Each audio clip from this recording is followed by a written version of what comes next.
Bienvenue à votre émission Evemidatom, vécu au quotidien. Ce soir, nous avons le plaisir de vous présenter deux grandes personnalités qui sont avec nous.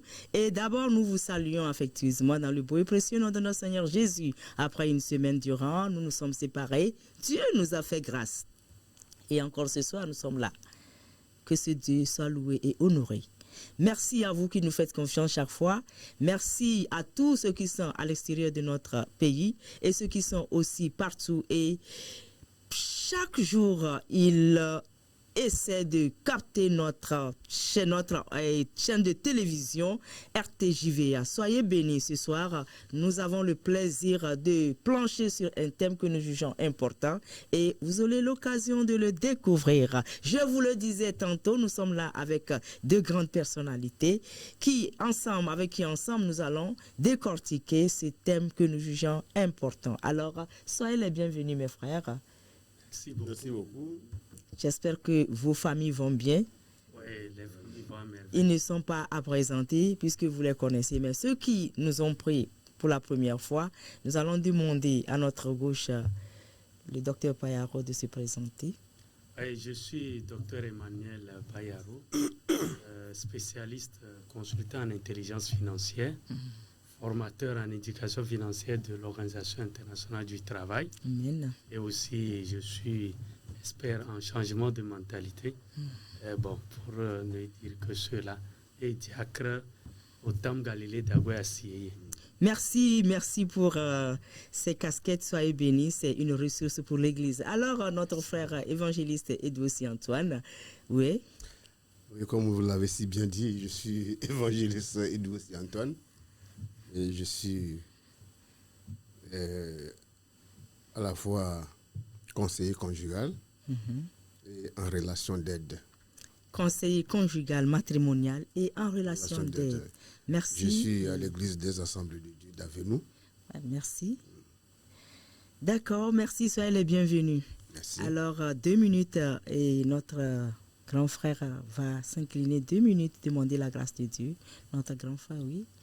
Notre Dieu et notre Père, nous te disons encore une fois merci. Merci de nous avoir ramenés en ce lieu pour éclairer tes enfants.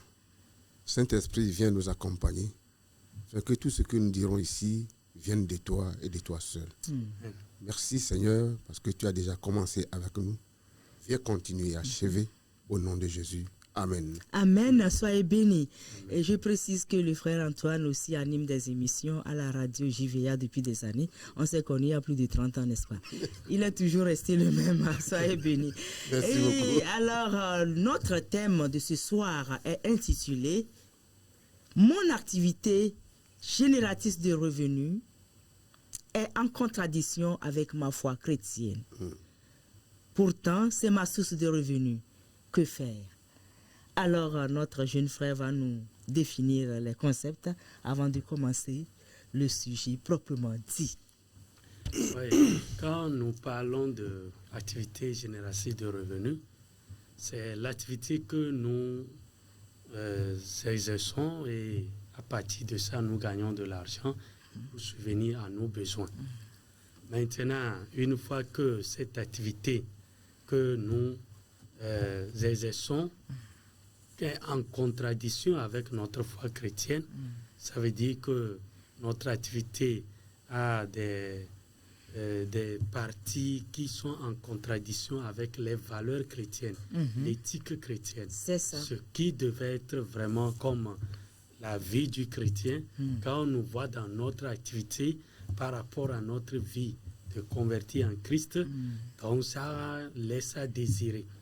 Donc maintenant, une fois que je suis au courant de ça, ou bien je m'aperçois que je suis dans une activité qui laisse à désirer, qui a un impact sur la foi des autres, peut-être que même ceux qui me voient là-bas, ils sont en train de s'interroger, ça les dérange. Comment faire? Donc, est-ce que nous allons essayer ensemble de réfléchir là-dessus par l'aide du Saint-Esprit pour voir comment faire dans telle situation pour que nous ne puissions pas blesser les autres dans leur conscience de foi chrétienne et aussi nous-mêmes, qu'on ne s'auto-condamne pas dans notre activité que nous exerçons pour survivre. Merci. Et le frère Edou, si vous avez quelque chose à ajouter? Non, je pense que c'est l'essentiel qu'il vient de dire. L'essentiel, c'est que il faut que nous nous auto-condamnons, mais que nous sachions que ce que nous faisons, c'est par conscience que nous le faisons. Et bien, si je suis dérangé par ma conscience, donc ce n'est pas la peine de continuer. Voilà. Conscience contre ma valeur morale, mon appartenance religieuse, ma foi chrétienne, ma conscience. Là, je m'en vais directement vous poser cette question. La Bible dit que celui qui n'a pas travaillé n'a pas droit de manger, que celui qui veut manger travaille. Maintenant que j'ai mon activité qui me permet de travailler, mais chemin faisant, je réalise que cette activité ne me permet pas consciencieusement, moralement, je suis dérangé chaque fois et que je n'arrive pas à être libre. Est-ce que, sans trouver un substitut, je peux me donner l'audace de cesser ce travail, d'abandonner ce travail, tout en comptant sur la foi de Dieu, la foi et l'espérance chrétienne, l'espérance de Jésus?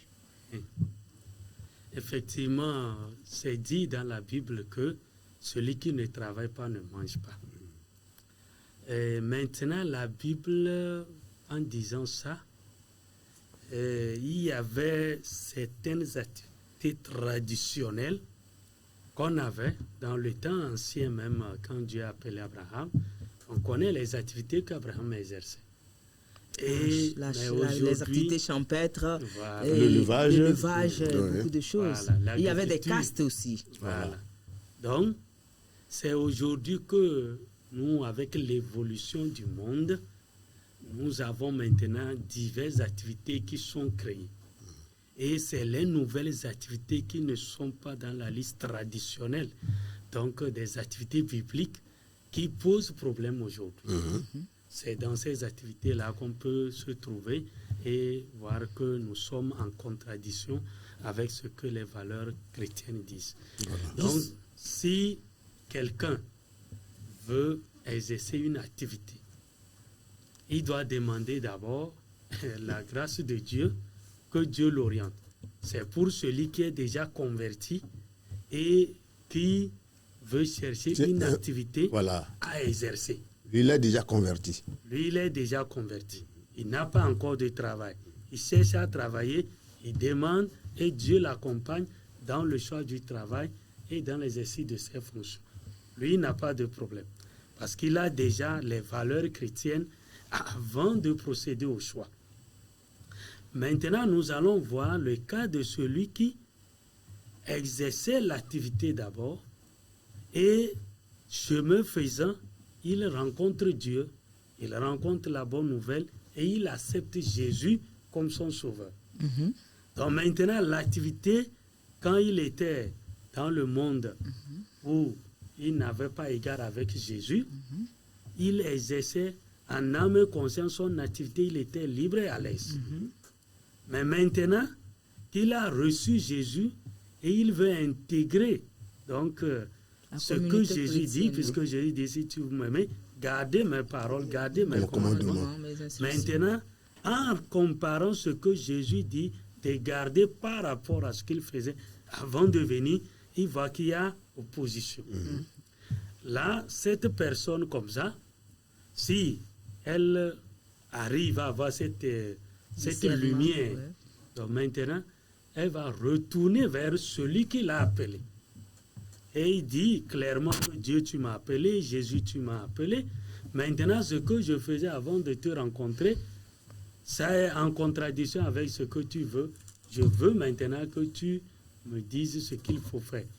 Et nous allons voir dans la Bible que quand Jésus a appelé certains, il leur a dit carrément ils vont l'abandonner leur activité, comme c'est le cas de Pierre.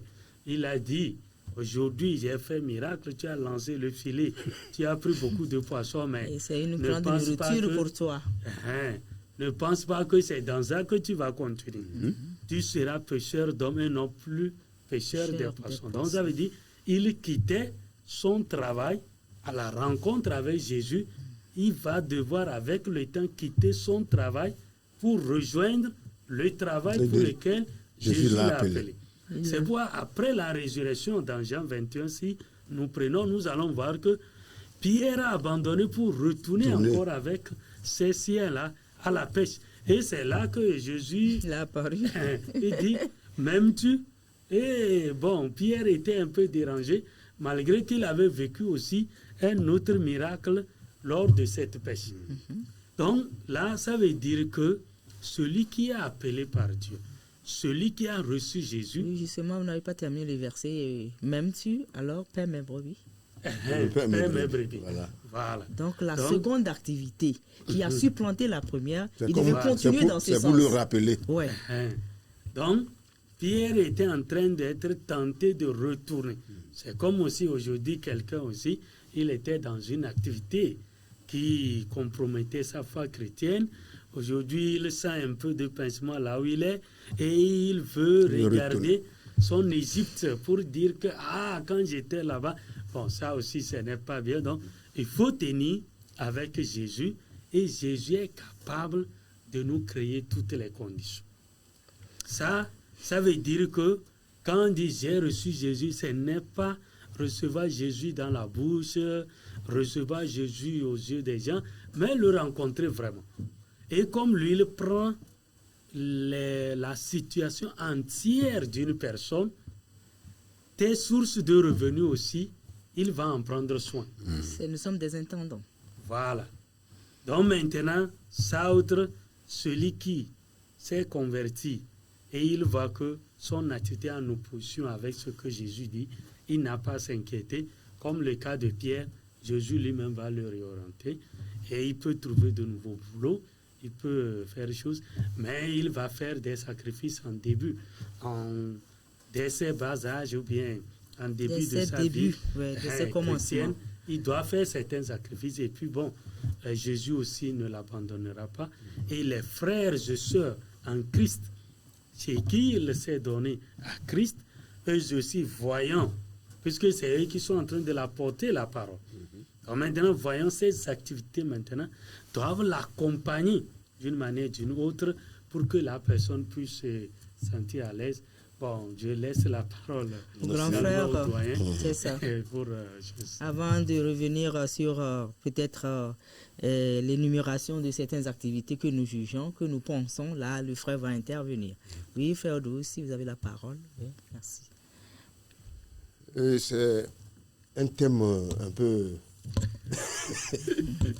compliqué. Un peu compliqué. Nous sommes dans le problème de Daouda.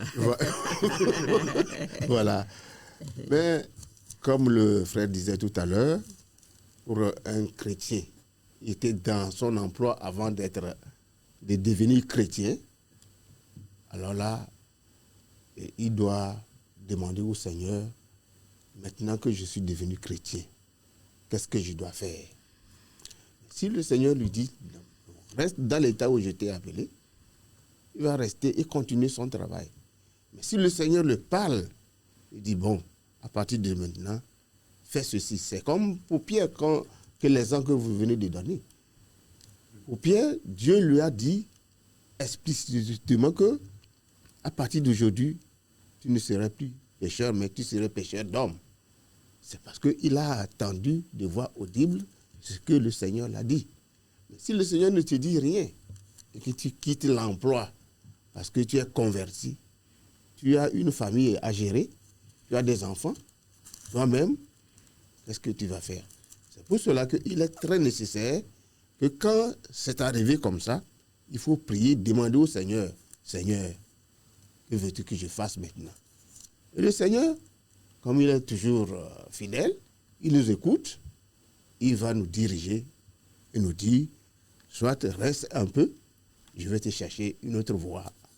Sinon, si parce que tu es devenu chrétien, aujourd'hui et demain, tu quittes ton emploi, sans que le Seigneur ne te parle, tu es dans l'erreur et tu vas souffrir. Et cette souffrance ne vient pas de Dieu. C'est toi qui l'as choisi. Voilà comment je comprends l'affaire. Merci. Avant de citer quelques activités qui pouvaient nous démarquer ou nous retirer un peu de notre foi chrétienne, mais la foi aussi, c'est le saut dans le vide. Oui, effectivement, c'est une certitude en quelque chose, en ce que tu crois. Donc, Oui, parce que tu crois en quelque chose. On dit que c'est l'assurance des choses qu'on ne voit, qu'on ne voit pas. On ne voit pas. Oui, et mais on espère que ça va venir. Oui, on espère que ça va venir. Mais il faut des pas à faire. Je pense que dans le cas d'espèce ici, Pierre a fait le choix. Parce qu'il était enrôlé dans un travail aussi, en plein temps avec le Seigneur. Voilà. Et il savait ce qui l'attendait. Et encore, moi, je vais dans ce sens. Ajouter une activité à celle-là dans laquelle on l'a enrôlé, vraiment, ça va être compliqué. Parce que c'était au début du ministère de Jésus, il a voulu former son équipe de travail. Et c'est comme les pasteurs, le collège des pasteurs, les apôtres, et ceux-là qui sont, et les sacrificateurs qui sont, ceux qui sont en le sceau du sacerdoce. D'accord, mais lorsque la personne est chrétienne seulement, on va aller là-bas d'abord. Elle est seulement chrétienne, elle a reçu Jésus et que, chemin faisant, ça arrive. Et donc, nous sommes encore là. Dites-nous par rapport à certaines activités, est-ce que vous pouvez nous citer certaines activités puisque vous êtes là pour conseiller les gens, pour avoir de l'argent. Oui. Ouais. Il faut avoir de l'argent, mais l'argent n'a pas d'odeur, mais quelque part, l'argent a d'odeur. Oui, effectivement. Bon, ici, on ne va pas normalement citer un métier pour dire ça, le chrétien ne doit pas faire ça, ainsi de suite. Puisque l'Église n'a pas créé des entreprises, des structures accompagnateurs pour employer les chrétiens. Les chrétiens. Nous sommes toujours dans c'est comme Jésus disait que nous sommes dans le monde. Mais nous ne sommes pas du monde. Oui, il est vrai, nous ne sommes pas du monde. Mais nous sommes toujours dans le monde. C'est l'emploi que le monde a créé que nous faisons. Bon, merci, c'est l'emploi. Frère Antoine, vous venez de citer un cas. Et avant qu'on ne commence l'émission, vous avez dit qu'il y a certains endroits, par exemple, l'alcool est fabriqué même par les chrétiens. Voilà. Mais c'est vrai qu'il n'est pas totalement défendu de boire.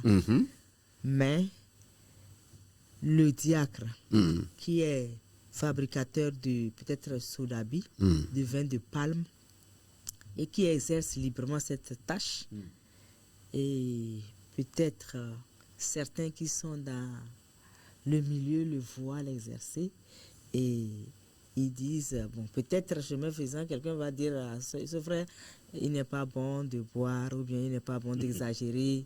Ou bien la Bible a dit, de ne pas, dans tel verset, qu'il ne faut pas boire de l'alcool. Exagérer, de ne pas boire, et la personne de répliquer, c'est vous-même qui en fabriquez. Et qu'est-ce que vous nous dites maintenant? Voilà, bon, si nous parlons de l'alcool, fabrication d'alcool et tout ça, bon, si on rentrait un peu dans les sciences, tout ce que nous mangeons, avant que ça ne soit utile à l'organisme, il y a de l'alcool dedans. Ça se transforme en alcool. Voilà. Voilà. Donc ça veut dire que, par exemple, ceux qui boivent l'alcool, ils savent que si vous prenez de l'alcool et vous mangez le riz, vous allez augmenter le taux d'alcool dans votre organisme. Ou bien vous prenez du sucre. Donc voilà, on utilise le riz pour fabriquer de l'alcool dans les brasseries. Oui. Donc ça veut dire que... Des fois même, c'est comme c'est le mil. Le maïs, le mil, etc. Le riz, aussi, le même riz va se transformer en alcool dans son organisme. Donc maintenant, l'alcool, c'est pourquoi là où on dit de ne pas s'enivrer, de ne pas en abuser, de ne pas faire des excès. Sinon, effectivement, quand on parle de l'alcool que les gens prennent, hein, puisque quand on parle de l'alcool aussi, il y a l'alcool qu'on utilise pour désinfecter. Voilà, à l'hôpital. Quand le coronavirus est sorti, tout le monde a utilisé de l'alcool. Donc, les gels hydroalcooliques voilà. pour pouvoir laver les mains. Voilà. Tout ça, là. Donc, si on disait que non, ne fabriquez pas, ça veut dire que si tout le monde était chrétien et le coronavirus est sorti, tout le monde devait mourir. Personne ne devait fabriquer l'alcool. Et alors là, on aura des problèmes à désinfecter nos mains, tout ça. Là, même dans les hôpitaux, tout ça, on en a besoin. On en a besoin. Pour choses. Donc, c'est les quantités, les quoi là, qu'il faut, les dosages qu'il faut prendre et comment on veut utiliser qui va poser problème. Et je pense que c'est à cause de cela que Dieu même n'a pas posé des limites à l'usage de l'alcool. Il a dit tout simplement, comme vous venez de le citer, que ne vous enivrez pas. Il n'a pas dit, ne prenez pas. Voilà. Vous voyez? Parce qu'en Israël, même, il bénissait les vignes. Les vignes. Pour que ça produise bien. Et bon. Jésus même, le vin qu'il a, il a produit voilà. À Cana, là. C'était quel vin? Le bon vin. Bon, le bon vin, voilà, ça définit. Comment on peut définir le bon vin? Un vin doux, un vin alcoolisé, ce vin est comment? Bon, Jésus, lui, comme il est le créateur, oui. Parce que quand on prend quelque chose qu'on dit alcool, vin, tout ça, c'est l'orientation des éléments qui composent la structure de la chose qui devient alcool. Hein. Voilà. Parce que quand tu prends le riz qu'on mange, c'est parce que les molécules sont agencées d'une manière. C'est pourquoi quand toi tu prends, c'est doux. C'est doux pour toi. Mais si on transforme sous l'effet des réactifs là, et que les molécules là se repositionnent avec leurs atomes, tu prends la même chose, ça n'a plus le même goût. Voilà. Donc Jésus lui pouvait prendre l'eau et changer de position donc aux éléments et puis redonner les choses. C'est comme aujourd'hui, votre habit que vous portez là, voilà. C'était un tissu large. Mais un tailleur a pris, il a pu faire et puis bon, il a mis maintenant, vous, c'est joli, vous portez. Voilà. Donc le créateur, c'est-à-dire le concepteur, lui peut mélanger des choses et trouver ce qu'il veut. Maintenant, venons au niveau des hommes. Au niveau des hommes, voilà. C'est-à-dire que quand nous voulons parler des métiers et tout ça, c'est-à-dire Dieu ne veut pas qu'on fasse du mal à l'autre.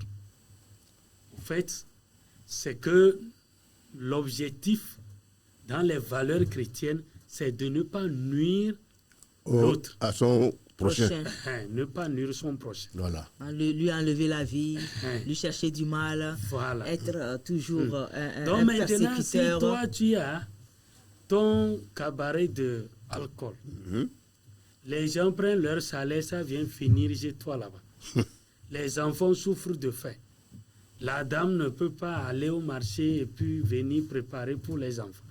Et que c'est ton cabaret de vente de sorabi ou bien... Qui fait que les enfants sont affamés à la maison. Les gens vont souffrir et ils vont crier au bon Dieu que... Et c'est toi qui as l'origine pour que ça crée ce problème-là.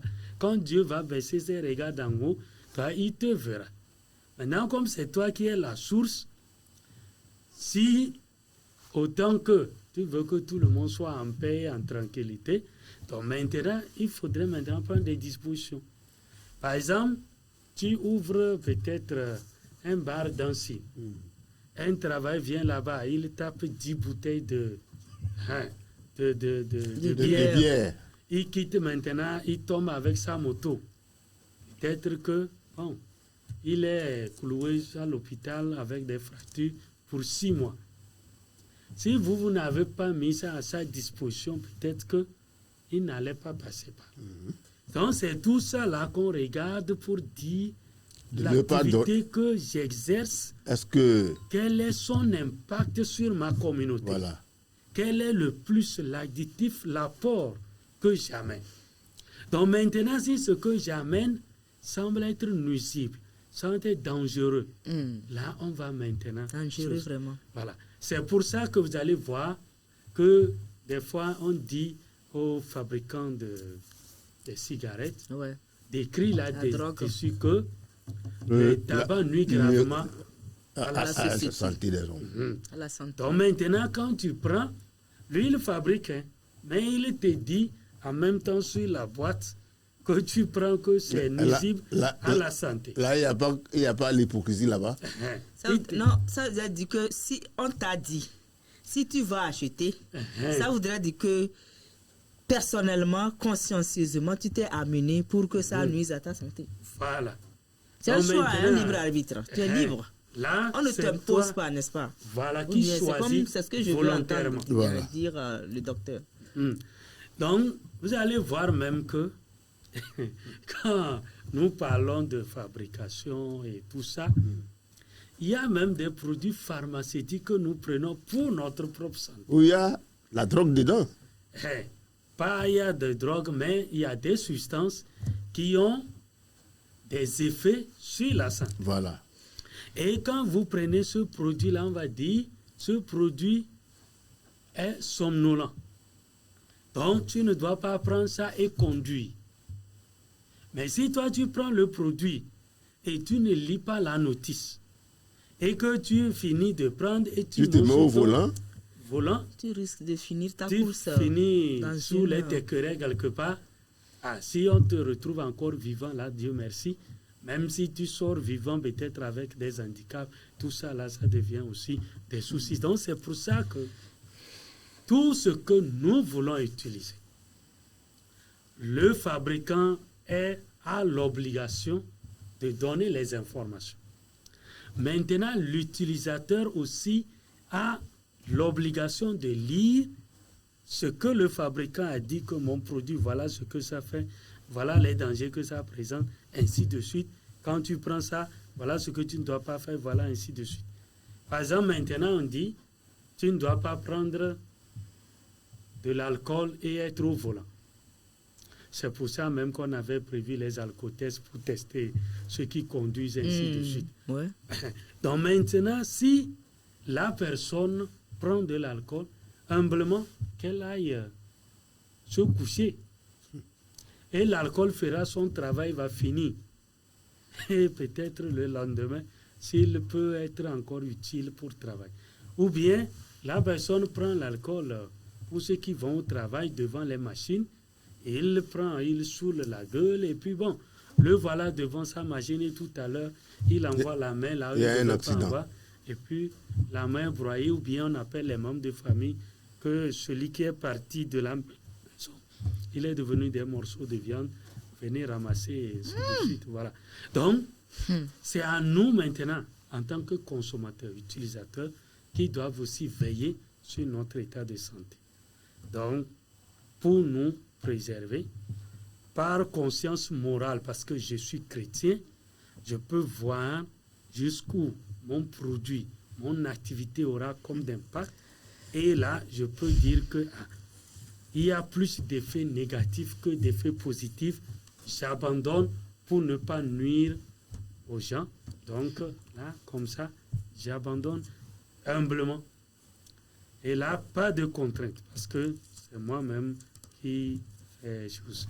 Maintenant, l'aspect qu'on doit aborder, voilà.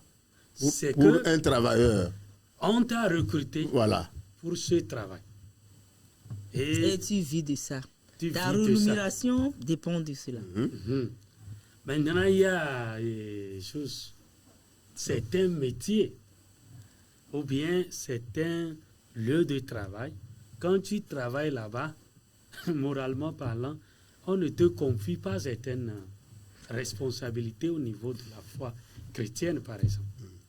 Par exemple, vous n'allez pas voir un pasteur qui travaille dans une brasserie de fabrication de boissons alcoolisées et dimanche matin, il vient tenir le micro qu'il est en train de prêcher. prêcher. Il dit, ce n'est pas bien séant. Voilà. Mais maintenant, bon, on peut tolérer qu'un membre de l'église qui vient, bon, lui, il peut aller travailler dans une brasserie et puis bon, venir à l'église, adorer son Dieu et repartir. C'est parce que c'est là qu'il a gagné le boulot et puis bon, peut-être même en allant là-bas pour travailler, même il a appelé Dieu. Dieu l'a montré, orienté vers là et il a trouvé ce boulot. Bon, maintenant on va regarder ça comme ça. Mais si c'est lui qui est responsable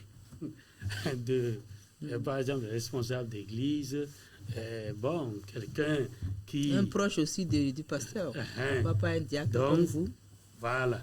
Donc maintenant, là où il travaille, on va dire que chose. Par exemple, il y a dans les maisons de passage. De prostitution.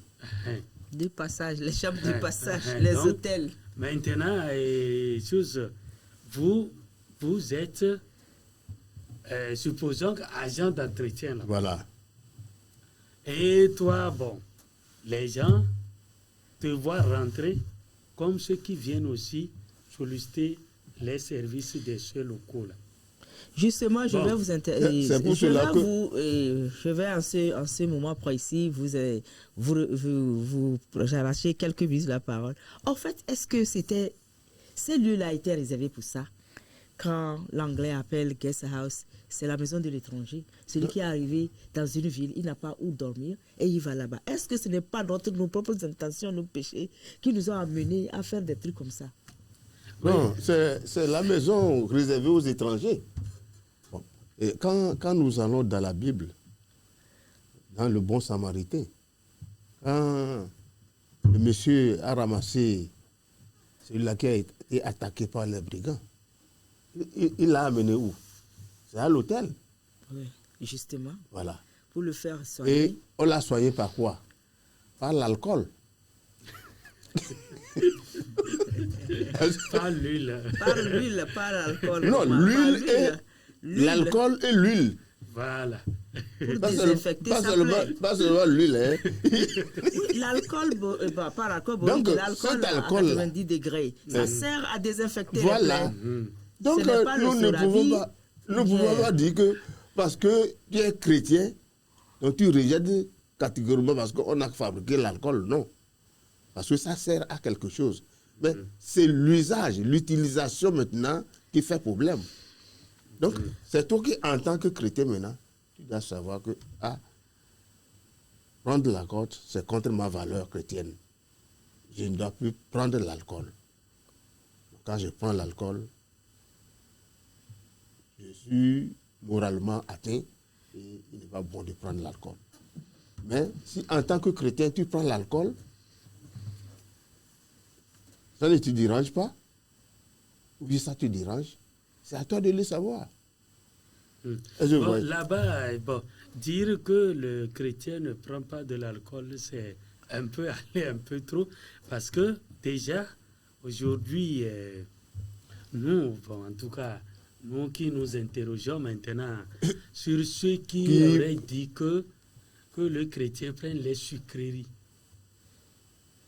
les boissons douces. Dans le ventre parce aussi, que ça là aussi, il n'y a pas chose, alors que c'est un pasteur qui a dit le sucre est doux dans la bouche, mais c'est fermenté, mais nuisible dans le corps. Voilà. Mais le piment est piquant dans la bouche, mais quand il rentre, il est plus mieux que le sucre. C'est un agent guérisseur. Voilà. En disant cela, qu'est-ce qu'il voulait signifier? Ça dit que aujourd'hui, on voit même que ce que nous prenons avec excès de sucre là, que ce n'est pas boisson alcoolisée, a plus d'impact sur la santé de l'homme, oui, que l'alcool. Voilà. Donc maintenant, ça veut dire que si nous sommes en train de parler de tout ça là, il faudrait quand même attirer l'attention des gens que on va parler d'alcool, c'est pas bon pour la santé. des chrétiens sont malades à cause aussi de... le sucre aussi, ce n'est pas bon. Même le sucre qu'on met dans la bouillie, qu'on met dans beaucoup de coins. Ce n'est pas bon, c'est pourquoi... Donc par exemple, si on prend quelqu'un, il prend la bouillie sucrée, il prend Bourdain ou bien il prend le pain. Tout ça maintenant, tout à l'heure, la quantité de sucre qu'il a ingurgité là, par exemple, il y a le sucre que va amener Bourdain, le blé qui a été utilisé, il y a le sucre raffiné qui va venir, il y a ainsi de suite là, tout à l'heure, il a une quantité de sucre dans son organisme qui est nocif. Voilà. Donc maintenant, c'est quand même des problèmes que nous devons tenir avec des pincettes. Par exemple, aujourd'hui, on ne va pas dire à un chrétien de ne pas travailler dans l'usine de fabrication de sucre. Non, non, non. Ni aussi... Parce que le sucre est nuisible. Donc, voilà un peu là où il faut quand même élargir la vision de la chose. Parce que le sucre est nuisible comme aussi l'alcool. Même tout ce que nous mangeons, quand ça dépasse certaines limites, c'est nuisible déjà. Ça commence par être toxique pour l'organisme. Donc c'est pour ça qu'on doit amener chacun à surveiller ce qu'il mange, à surveiller ce qu'il produit. Et quand ça a des impacts plus que des effets positifs, il serait mieux qu'on abandonne. Bon, oui, l'évangéliste voulait parler. C'est pourquoi je vais citer un passage biblique là, oui. et vous allez nous lire ça. C'est ça. C'est Paul qui s'adressait aux Philippiens. Dans Philippiens chapitre 4, verset 22, Paul disait, lisez-nous. Le chapitre 4, 22, oui. Philippiens, excusez-moi, je n'ai pas mes vers là. C'est plutôt par derrière. Philippiens. Oui, Philippiens 4, 22. 22. Philippiens 4, verset 22 nous dit ce qui suit. Le 22e verset nous dit, oui. Tous les saints vous saluent. Bon, les saints là, c'est qui? C'est les chrétiens. On veut parler des chrétiens ici. Voilà. Il continue en disant, oui. Et principalement ceux de la maison de César. Que la grâce du Seigneur Jésus-Christ soit avec votre esprit. Ces chrétiens sont où? Ils sont dans la maison de César. Le roi César. Le roi César. Oui. Et dans la maison du roi César, ce n'est pas que tout ce qu'il faisait était seulement propre. On peut leur dire de faire ceci, faire ça, faire ça, faire ça. Là, justement, quand vous allez dire ça, je vais vous prendre en amont pour vous dire que Daniel aussi était dans la maison du roi. Voilà. Mais il a dit aux eunuques, aux intendants, qu'il ne va pas faire comme. Daniel était dans l'Ancien Testament. Ici, j'étais lu dans le Nouveau Testament. Et c'est notre... Jésus n'est pas venu abolir la loi, il est venu la Le thème est venu pour notre époque. C'est notre époque ici, ça. C'est-à-dire que nous ne pouvons pas refuser. La personne peut être dans ce service. Comme vous venez de dire qu'on ne peut pas refuser à quelqu'un d'être dans une usine de fabrication de sucre. On ne peut pas refuser à ses frères, ses saints qui sont devenus chrétiens. Ils n'étaient pas chrétiens avant. C'est dans la maison, en tant qu'esclaves, qu'ils sont devenus chrétiens. Mais ils n'ont pas dit, nous sommes devenus chrétiens. Telle chose qu'on faisait, on ne doit plus faire. Telle chose qu'on faisait, on ne doit plus faire. Mais ils étaient toujours là, en train de servir dans la maison du roi. Oui, bon, justement, puis, celui qui est en Christ est devenu une nouvelle créature. Oui, comme Jésus a dit aussi là, Jésus disait quoi? Que ce n'est pas ce qui rentre qui souille l'homme. Donc c'est ce qui sort. Voilà. C'est de l'intérieur que l'homme est souillé. Donc maintenant, Ce qui sort de l'intérieur pour apparaître. Oui. Voilà. Bon, c'est là justement je voulais vous poser une question. Oui. Ma question est celle-ci. Est-ce mon activité qui s'oppose à ma confession de foi peut m'empêcher d'aller au ciel? Est-ce que c'est quoi justement là-bas qui va m'empêcher? Est-ce que c'est mon activité, ou bien c'est mon appartenance, ou bien c'est mon exercice, ma participation à cette activité qui va me bloquer la route? Bon. Si possible, c'est une question. Bon, ta participation, c'est parce que tu sers quelqu'un. Ce n'est pas toi-même, tu n'as pas choisi de le faire. Bon. Si c'est toi-même qui choisis d'aller faire ça, alors c'est différent de ce qu'on t'a imposé de faire. Le docteur Payaro avait au début parlé du travail demandé et du travail fait. Voilà. On t'a demandé de faire. Est-ce que vous voyez? Oui, oui. On t'a demandé de faire. Tu es sous un patron qui t'a demandé de faire. Ce n'est pas de ton propre chef que tu as choisi de faire ça. C'est comme un enfant qui est servante peut-être dans une maison, dans un foyer, et que les étrangers qui ne sont pas chrétiens arrivent. On peut la demander, va chercher de la bière. Est-ce que la femme va dire à papa, moi je ne veux pas aller parce que je suis chrétien? Non, c'est ton papa. En tout cas, moi, quand j'étais avec mon grand frère, j'étais aussi déjà à l'église. Voilà. Quand on vient là, c'est moi qui courais pour aller chercher les boissons. Voilà. Donc on me cite tout ça, là, je vais, je prends, j'amène. Et puis même des fois, on me gronde parce que, comme moi, je ne vois pas là, je ne sais pas quelle couleur il fallait prendre parce que, en fonction du repas qu'il y a à la maison, c'est en fonction de ça, il faut prendre vin blanc, vin rouge, vin quoi. Quand tu ne connaissais pas. J'arrive, c'est vin que je... T'as envoyé t'acheter du vin. Est-ce que c'est à cause de ce que toi, tu es parti acheter que tu seras privé du ciel? Merci. Et nous sommes à la RTJVA et la télévision que vous aimez bien, nous aussi nous vous aimons bien. Et nous savons que vous nous suivez toujours pour avoir des éclaircissements sur ce que vous ignorez. Et la Bible dit, par manque de connaissance, mon peuple périt. C'est ici le lieu que vous puissiez vraiment tirer leçon pour que nous ne puissions pas nager partout et au finish ne rien avoir. Merci. Alors, c'était le cas. Je vous ai posé une question. Qu'est-ce qui est péché dans ça? Oui, le péché... Puisque, par exemple, nous avons pris le cas de l'alcool. Mais on nous a dit que dans certains pays, l'alcool n'est même pas défendu. L'alcool, à la table, on met. C'est à toi de peser le pour et le contre. Bon. Si, parce que la Bible nous a dit que tout ce que tu veux faire et qui est contre ta conscience, ne le fais pas. Justement, c'est vrai, ma conscience ne me dérange pas. Voilà. Mais il y a aussi les esprits faibles qui nous entourent.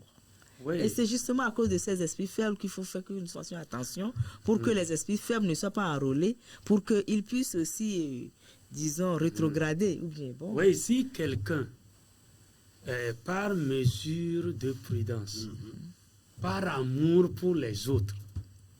Sinon, bon, le mercredi passé, notre pasteur principal avait donné un enseignement sur le livre des Corinthiens, sur ce qu'il faut manger et ne faut pas manger. Et maintenant, Paul conseillait que par amour pour les autres, ceux qui ont des consciences faibles, ceux qui n'ont pas cette foi-là qui leur permet de dire que, bon, moi je prends et ça ne me fait rien. À cause de ceux-là, maintenant, on est obligé, par amour, de se priver pour que ceux-là ne soient pas détruits. Parce que dès qu'eux vont te voir prendre, ils vont dire, ah, voilà, c'est le pasteur lui-même ça. Mais ce n'est pas le fait de prendre qui est péché pour toi. Voilà. Parce que la conviction avec laquelle vous avez pris la chose, c'est sanctifié pour vous. Voilà. Parce que vous avez déjà sanctifié ça, c'est sanctifié pour vous. Mais celui qui est à côté en train de regarder, c'est lui que ça blesse. Et lui, sa foi est remise en cause. Et c'est à cause de ces gens maintenant, on nous dit, même si je juge que ça, là, je peux faire, à cause des autres, je veux m'abstenir pour conserver la vie à tout le monde. Donc maintenant, on ne va pas dire que Jésus va venir et celui qui a pris l'alcool, ou bien il a pris ceci, cela, ou il a travaillé ici ou là, il ne va pas aller au ciel parce qu'il était ici en train de travailler. C'est juste un exemple qu'on a pris par rapport à l'alcool. Il y a beaucoup de choses. Il y a beaucoup de choses. Donc, maintenant, on ne va pas spécifier que la personne n'ira pas au ciel parce si que Jésus revenait. Il a travaillé ici, il a fait ceci. Ici. Non. Mais ça dépend de sa relation avec Jésus. Par exemple, vous allez voir que, comme vous avez donné le cas de Daniel et ses compagnons, ils étaient au même endroit. Voilà. Mais dans leur cœur et dans leur esprit, ils n'étaient pas tous ceux qui faisaient la formation et ont donné la nourriture du roi. Tous n'avaient pas la même connexion avec le vrai Dieu. Non, non. Donc maintenant, tu peux travailler avec les mêmes personnes dans le même lieu, mais être en connexion directe avec ton Dieu. C'est pour ça que vous avez vu que quand on a pris comme critère pour venir attaquer Daniel au moment où on voulait l'élever, on a cherché dans tout ce qu'on lui donnait comme fonction pour voir est-ce qu'il n'a pas commis des erreurs de gauche à droite, mais il était intègre en tout. Et ils n'ont pas trouvé dans sa façon de travailler. Maintenant, ils sont venus pour dire, ah, lui là, il prie, on va le coincer par rapport à la prière. Comme il ne peut pas ne pas prier par jour, si on passe par là, on va la voir. Donc, tu peux être dans un lieu où tout le monde condamne que ce lieu, c'est un lieu pécheresse. Mais Dieu ne te condamne pas.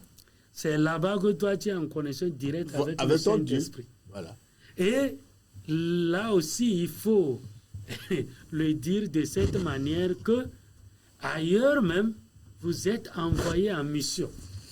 Pour annoncer la bonne nouvelle à ceux-là. Votre vie, dans ce milieu maintenant, va faire en sorte que quelqu'un va recevoir Christ. On vient, on voit cette jeune fille ici, ce jeune homme ici, cet homme ici, sa vie est différente. Et jusqu'à un jour, on s'approche pour dire, mais toi, comment tu sembles être différent des autres? Il y a quoi? Et tu dis, non, je connais quelqu'un. Et c'est maintenant ta vie que tu as menée là-bas, là, qui apporte maintenant le salut aux autres. Je pense que c'est à cause de cela que l'apôtre Paul a dit aux Corinthiens que chacun vive selon l'appel qu'il a été appelé.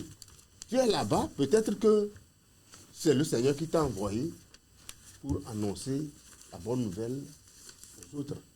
Est-ce que vous voyez? Donc, dis que tu travailles dans un endroit qui est païen, ou bien ce qu'on fait là-bas n'est pas convenable avec ta foi, donc il faut quitter. Tu vas pécher parce que tu vas laisser moisir ta famille. Merci. Les enfants vont mourir parce qu'ils n'ont pas trouvé à manger, le Seigneur va te demander. Mais si expressement le Seigneur te demande de quitter, parce qu'une parole aussi, Luc, comment l'appelle-t-on, 18, verset 29 à 30, disait quelque chose.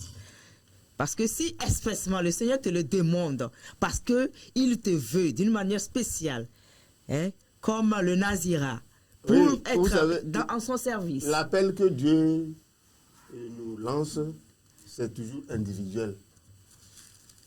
L'appel n'est pas collectif. Dieu peut appeler le docteur Bayaro d'une autre manière, il peut m'appeler d'une autre manière. Et ce n'est pas parce que Dieu l'a appelé, il a dit, bon, quitte ton emploi et va à tel endroit que moi je vais le suivre. Voilà. Il faut que j'attende aussi la voix que Dieu m'appelle explicitement que, ah, toi, quitte cet endroit. Oui, effectivement, on ne va pas faire une formule générale. Voilà. C'est-à-dire, c'est pour ça qu'au début, on avait fait un peu la séparation en disant, si vous êtes chrétien d'abord, avant de vouloir chercher du travail, il faut demander d'abord à Dieu avec qui de tu vous marches diriger. maintenant. Voilà. Le nouveau maître doit vous illuminer, n'est-ce pas? Voilà. Il doit vous guider parce que Dieu, lui, il a un plan général. Et dans son plan général, il sait là où il va te caser. Voilà. Par exemple, maintenant, si vous êtes déjà dans votre travail, l'autre cas qu'on a dit, vous êtes déjà dans un travail et vous rencontrez Christ.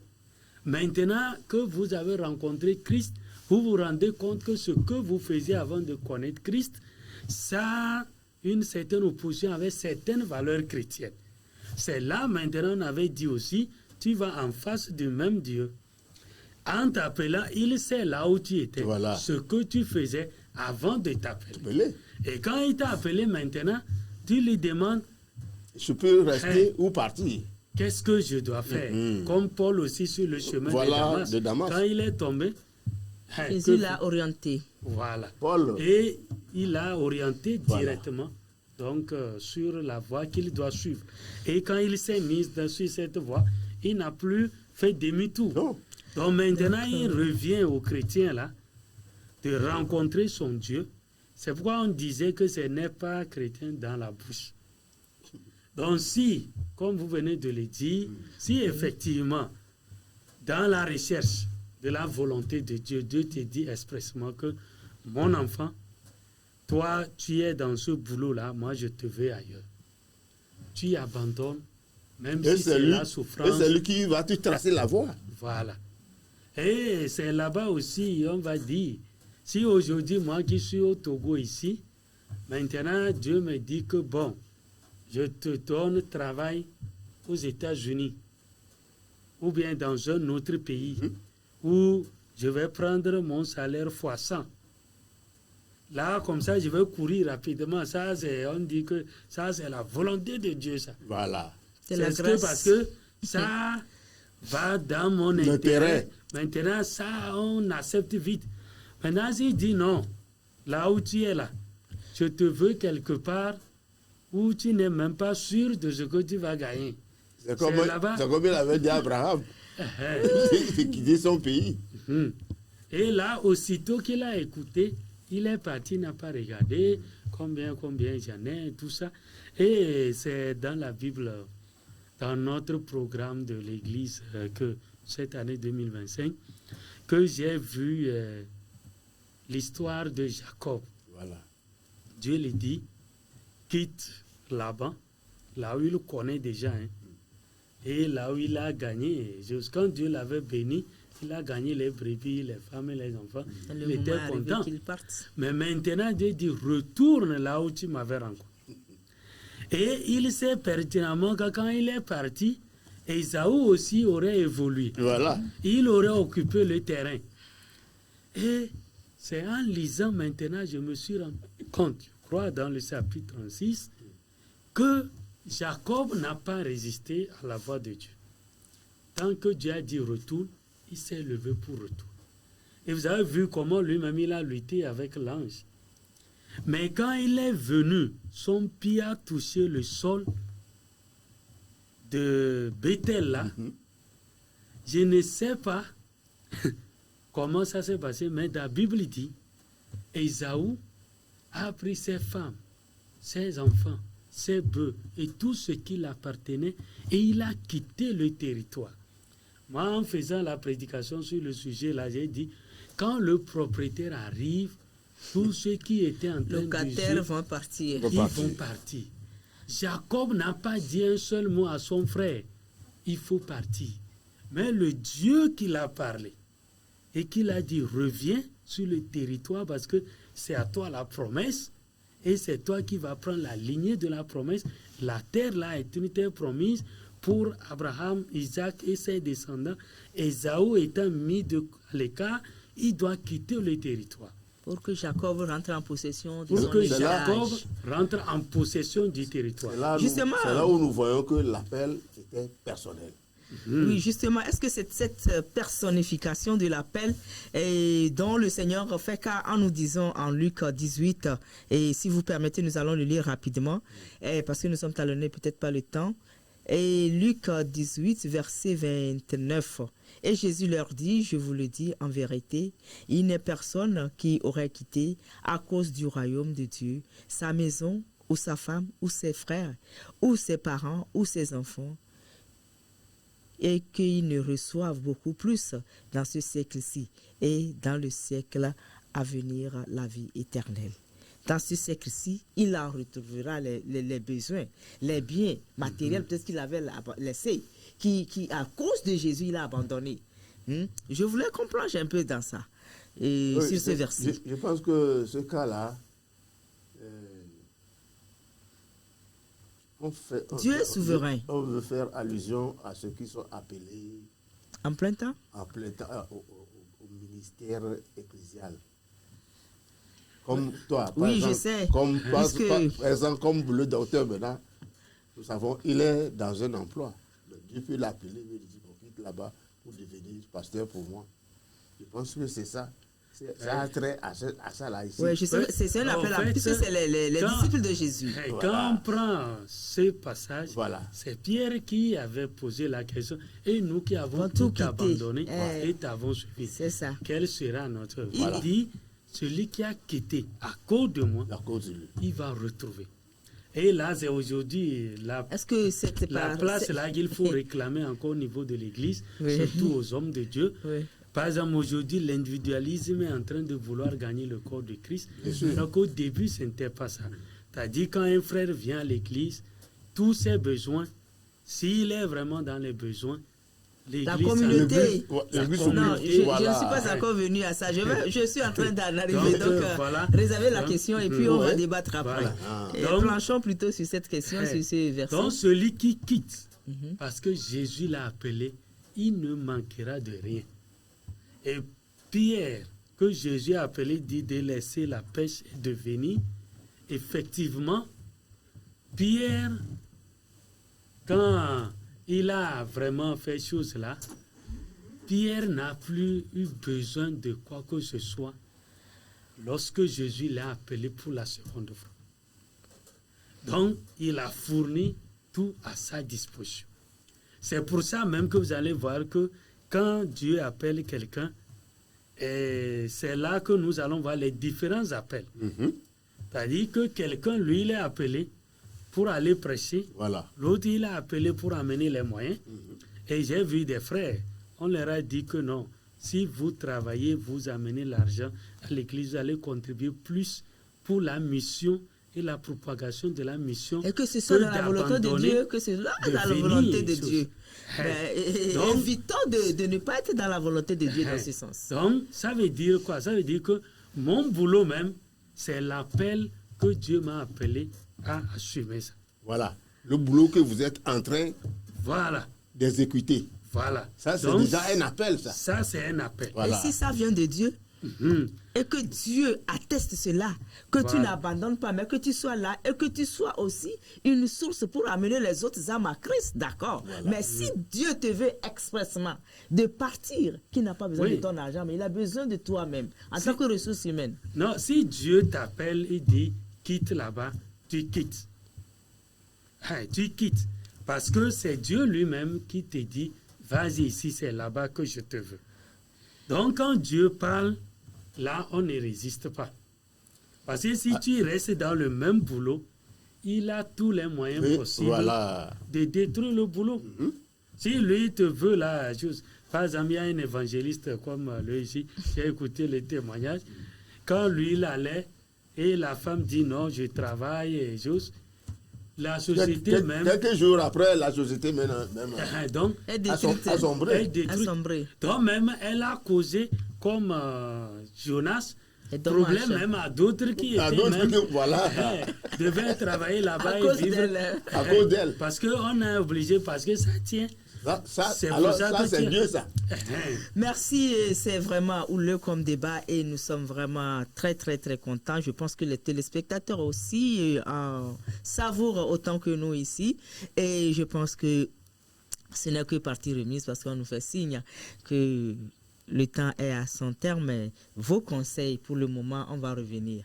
On va revenir aux jeunes qui postulent aux emplois, aux professions pour leur vie.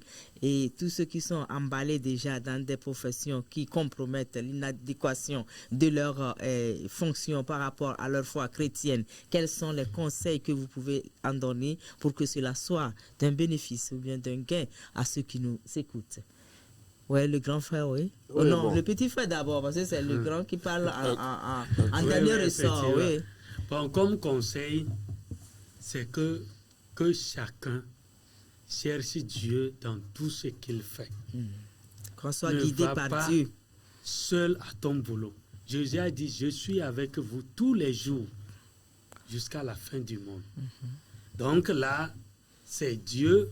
Au début, c'est Dieu. Dans la suite, c'est Dieu jusqu'à la fin.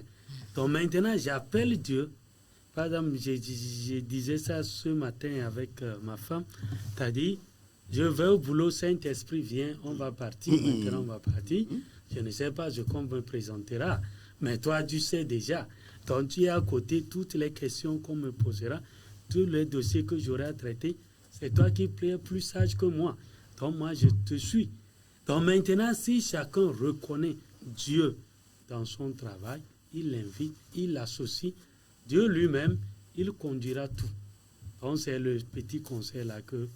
Merci et nous retournons à notre sage Edou aussi. Oui, le Seigneur a dit, Antoine, oui. il a dit quelque part, ne vous inquiétez de rien. Ce que vous allez manger. Matthieu 6, 33. Voilà. Donc, si je n'ai pas d'emploi, j'ai voulu chercher d'emploi, pourquoi ne pas s'adresser à mon Dieu? Parce que c'est lui qui pourvoit toujours à nos besoins. Mais si je suis dans un boulot, que le Seigneur me veut ailleurs, et il m'a parlé, il faut que je l'écoute. Et ce qui est très important aussi, c'est qu'il faut prier pour que ce que nous faisons ne soit pas contre notre conscience ni contre la volonté de Dieu. Donc il faut toujours chercher à avoir la volonté de Dieu en toute journée. Soit que vous mangez, soit que vous buvez, soit que vous fassiez quoi que ce soit pour la gloire de Dieu, n'est-ce pas? Merci à vous et nos chers invités. J'espère que nous allons continuer la semaine prochaine pour vraiment arriver à certains points qu'on n'a pas pu atteindre. Et à vous qui nous avez fait confiance et que vous nous avez suivis depuis le début jusqu'à la fin et ceux qui nous ont pris aussi en cours. Et nous sommes très reconnaissants et nous vous disons merci. Et faites toujours confiance à la chaîne RTJVA. Elle ne vous décevra jamais. Vous aurez toujours à connaître plus au travers de nos frères, de nos sœurs que le Seigneur a mis à notre disposition pour que nous n'allons pas vers le monde, mais que nous soyons équipés pour que ensemble nous puissions nous élucider, nous éclairer sur nos zones d'ombre. Alors soyez bénis. Nous saluons affectueusement nos frères qui nous ont rendu, qui ont rendu notre travail possible avec ces belles images. Et nous saluons aussi le personnel de la RTJVA et tous ceux qui viennent sont des partenaires avec nous. Que le Seigneur vous bénisse et notre directeur Doku Michel, soyez bénis avec son staff. Soyez bénis. Alors, vous n'avez pas salué vos épouses, il faut les saluer. C'est à cause d'elles que vous êtes venus. Si elles disent non, vous n'allez pas être ici. Et vos églises surtout. D'accord, je saisis l'occasion pour dire un sincère bonsoir à ma chérie bien-aimée Odile. Peut-être elle va suivre ça de façon directe. Oui. Donc, et puis aussi à tous les pasteurs qui me connaissent. Parce qu'il y a certains qui me disent que je viens à une émission, je ne les salue jamais. Ils sont tellement nombreux que je ne veux pas citer. Au moins, vous saluez ton pasteur. Donc, je profite quand même pour dire un bonsoir à notre pasteur titulaire, le secrétaire général adjoint. Général adjoint. Oui. Donc, le docteur Yakpe. Docteur Lucien Kokouvi Yakpe. Donc, pasteur principal du Temple Galilée d'Agoué à Sieye. Et le pasteur assistant, donc Dodi Asoba Blaise, qui nous nourrissent chaque temps. C'est tout ce qui nous donne comme enseignement, c'est dans ça qu'on puisse pour pouvoir intervenir. Que Dieu les bénisse. Merci à vous, doyen Antoine. Que Dieu bénisse ma femme, mes enfants qui sont à l'écoute en ce moment. Je n'oublie pas mon église, principalement mon pasteur qui actuellement...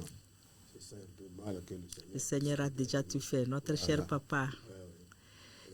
Je n'oublie pas le pasteur assistant, le pasteur Dagnon, un jeune vraiment qui est très dynamique. Et tous les diacres. Tous les diacres. Merci. Pourtant, tous les membres d'Avédi. Moi aussi, je suis jalouse. Hein. Je salue les membres d'Avédi. Bon, je salue au passage le pasteur qui est actuellement. Merci beaucoup, merci pour tout. Soyez bénis. Et si le Seigneur tarde dans sa venue, nous allons nous retrouver la semaine prochaine. Coucou, ciao.